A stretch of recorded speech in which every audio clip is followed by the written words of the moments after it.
Is HR a sham?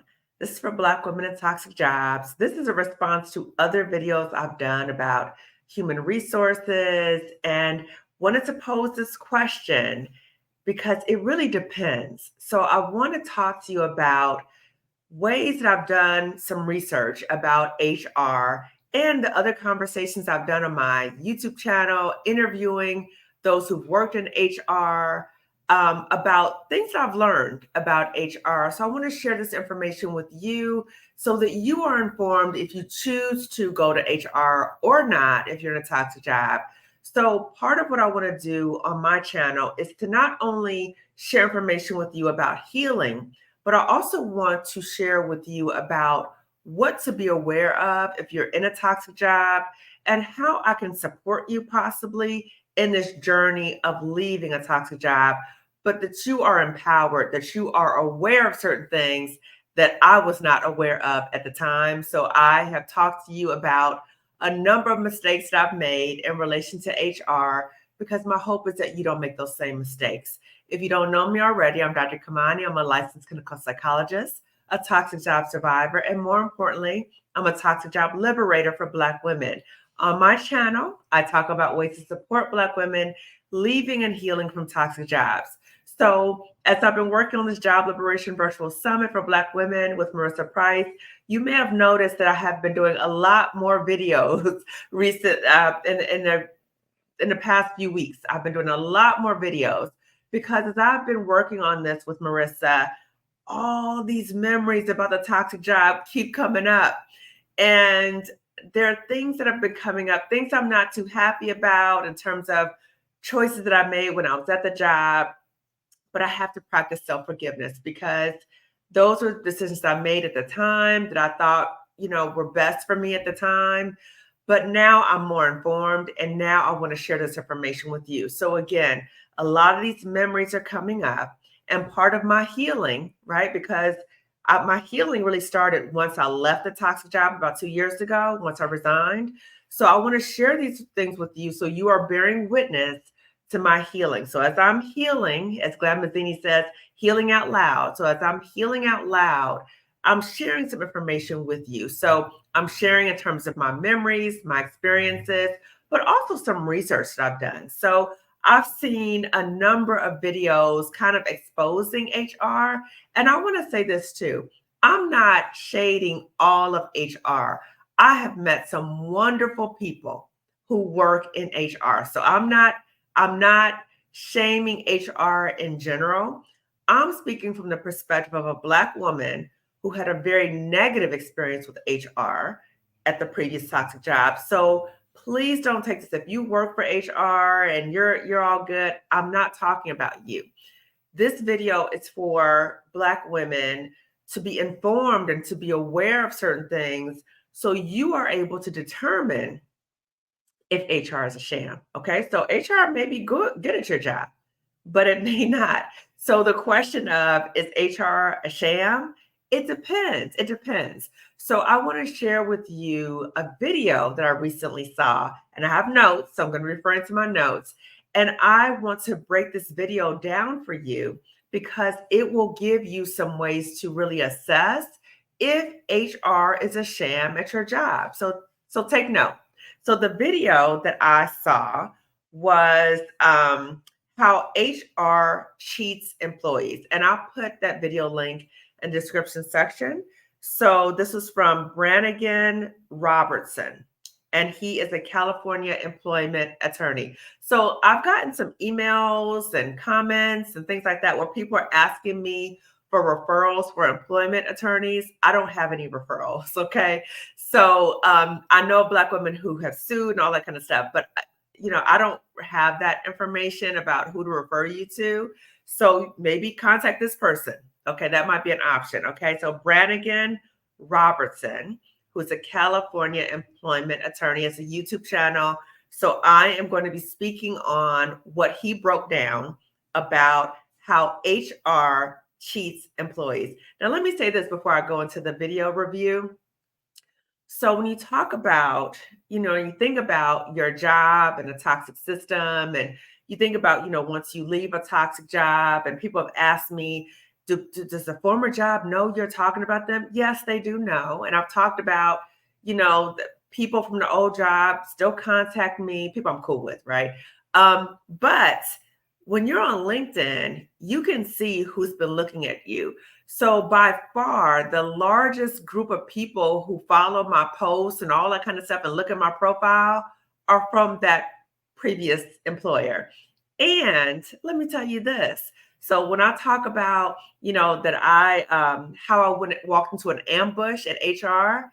So not that long ago, I'm looking at who looked at me on LinkedIn, and I see the guy that I had made that initial meeting with in HR, the one who set me up for the ambush. Why was he looking at my profile? Okay. So again, that just show, and this was recently. This is way after I had resigned.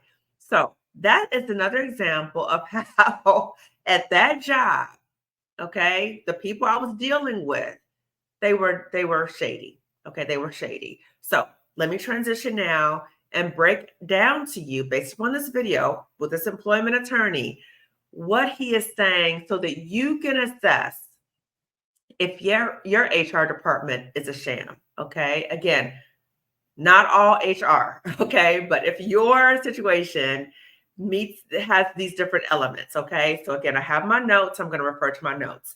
So number one, that HR might present itself as, they have an open door policy, and they make it seems like, they're there to support you. And if you have issues, please come to HR. We have an open door policy.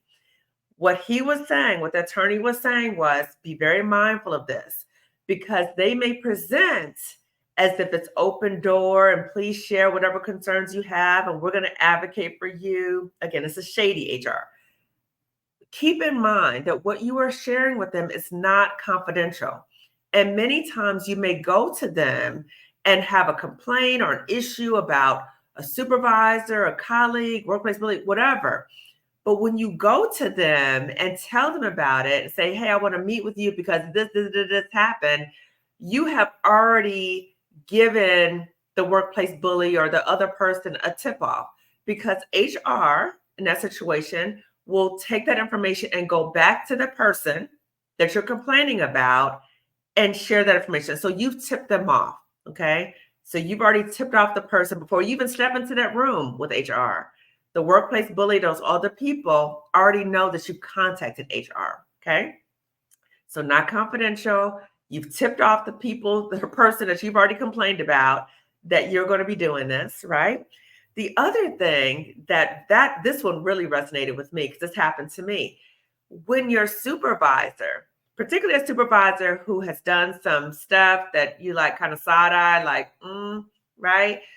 If the supervisor suggests that you go to HR, that's usually not a good sign. That is exactly what happened to me. So if you've seen that other video that I did, and I'll put that in the description section as well, about how I walked into an ambush, again, lessons learned. So that's number one, open door policy.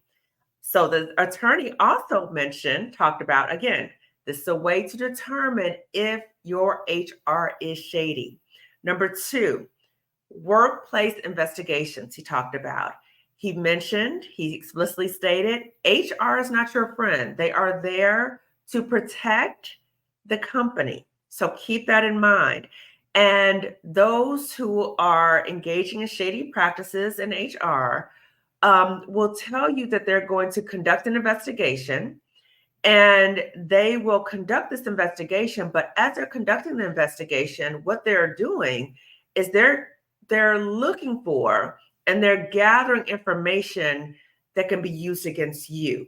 So you may be going in to complain about something, but the supervisor or other people are saying negative things about you, which will then go in your file and can be used against you at certain points. So you might be thinking like, wait a minute, how's that happen? I'm complaining about this, and now I'm the target. So be mindful of that. The other thing that the employment attorney said about how to determine if it's shady is the HR person will go through an investigation, and will come up with a conclusion. What did he say? No evidence of wrongdoing. But then again, you end up looking like the bad person because they've collected all this information, negative information about you. Okay. The third thing that the employment attorney said was they lie. And this is a specific quote from him. There's no legal requirement that they are truthful to you. So they can just flat out lie to you, just like they did to me. They flat out lied to me. So they don't have to tell you the truth. And keep in mind, these are employees of the company. So these people engaging in shady practices, if they're part of the toxic system, and again, not all HR, I'm talking about the shady people, okay? They are more invested in saving their own job than helping you. You have to remember that. If you're recognizing these signs that this employment attorney is talking about and you can resonate with them, please know that you need to look out for yourself and you need to save yourself. So I'm quoting Amory Archer, the anti-HR lady, who's one of the speakers of the Job Liberation Virtual Summit for Black Women. She says flat out, these are not your friends. These are not your friends. No one is coming to save you. You have to save yourself. So when you come to the summit, hopefully you already got your ticket. And if you haven't, get your ticket. Anne-Marie will talk about ways to really protect yourself and be aware of what you need to do or how to inform yourself or how to be in a better position as you go to HR and what expectations you really have. Anne-Marie also talks about this, that many times when you go to HR, particularly if it's shady, you are putting a target on your back. So again, those people that you're complaining about will know that. HR is maybe starting to form a case against you. So be mindful of that. So the fourth thing that the employment attorney talked about was arbitration. Now, this one was really interesting to me because I really didn't know that much about arbitration prior to watching this video. So please watch that video. So he said, this is the question. Did you sign an arbitration agreement when you started your job? And he said, most people are not aware of if they did or not. I can't remember. Do you remember if you signed an arbitration agreement? Because he said that many times when you get a job, as a part of your initial paperwork to onboard you or whatever, there's some type of arbitration agreement within that. But as new employees, you're just excited. You got the new job and you're just filling out all the paperwork. You may not even recognize that you've signed an arbitration agreement. The reason why this is so important, this was like very interesting to me, is that you cannot sue in a public court if you sign an arbitration agreement. That's the one thing. The second thing that he said was in arbitration, the employer pays the arbitrator. Okay, so the arbitrator who's supposed to be neutral is being paid by the employer. That doesn't sound good to me. Okay, probably doesn't sound good to you either. And he mentioned that if you refuse to sign the arbitration agreement, sometimes HR might rescind the offer. So all of this information I want to share with you so you are more informed. I found that video to be fascinating. And in fact, I'm going to do a number of videos sharing information with you so that you're more informed about HR. So going back to my initial question, is HR shady? It depends. Not all HR is shady. Not all HR employees or staff are shady, but you do have some, okay?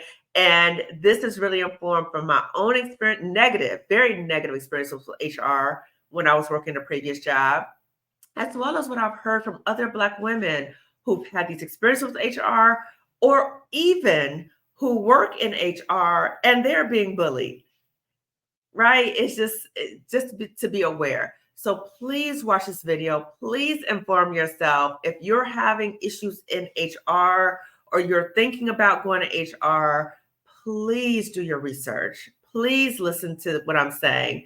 Please watch the other videos. And again, I'm going to do a series of videos talking about this because I have experienced heard way too many times of us seeing HR in a certain way and really walking into an ambush and being bamboozled and lied to and all other kind of stuff. Okay. So if you're in a situation like this, in addition to informing yourself, again, come to the Job Liberation Virtual Summit for Black women. So you will get even more ready. So you will be aware about HR, but you'll also be addressing the mindset issues that may keep you at a toxic job and learning about how to replace your income, what to do about your health insurance, your retirement, your life insurance, and so much more, all from other Black women who have left jobs and are doing well. Okay. So get your ticket, and you can sponsor a Black woman. So if you've already gotten your ticket, you're like, girl, I'm ready. I got my ticket. But if you've already gotten your ticket, or maybe you're not able to come to the summit, you are able to sponsor a Black woman. So let's say you're not in a toxic job, or let's say for whatever reason, you've decided not to come to the summit. You are able to sponsor a Black woman as well. You can email me. I will put my email information in the description section. It's as easy as that. Just send me an email and say, I want to sponsor a Black woman. And then we will work with you. Marissa Price and I will work with you about that. So let you know about that. Also, to let you know, and for anyone that you want to sponsor, that we really are valuing and upholding your privacy. So anyone who comes to the summit, their names will not be listed anywhere. They will not be on camera. Only the summit speakers will be on camera. And if there's a question or a comment that somebody wants to make, they can change their name in the platform. Okay. So again, look at the videos I'm talking about. I'm going to do a series of them talking about HR so that you are aware. And please share these videos with at least 2 other Black women so we're all informed about these situations. I wish that I was informed, okay, before I went in there and some bad things happened to me. Okay, so again, share this video with at least 2 other Black women. And if you haven't already subscribed to my channel, please do so. Turn the notification bell when you know that I'm going live or I'm posting another video, and give this video a thumbs up. Okay, see you later. Bye.